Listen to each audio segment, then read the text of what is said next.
अगर आपको मौका मिलता तो आप रैम्बो से शादी जरूर करती? ट्रिक क्वेश्चन हाँ है। बिल्कुल मैं करती। बिल्कुल करती।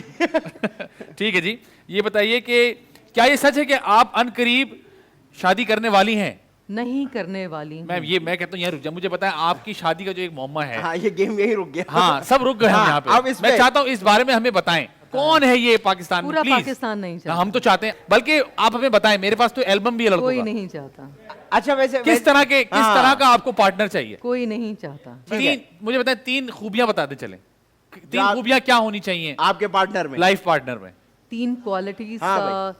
सबसे पहले उनमें क्वालिटी ये कि वो सैयद हों, ठीक है, वो ओके। सही है दो। सादात से उनका ताल्लुक हो। ठीक ओके। है, अदरवाइज मैं नहीं करूंगी, नहीं करूँगी। मैं नहीं ठीक करूंगी। है। दूसरी बात के ये भी सही है। मौला से उनका इश्क होना चाहिए। ठीक है, सही। ठीक है, 2 हो गई। मोलाई।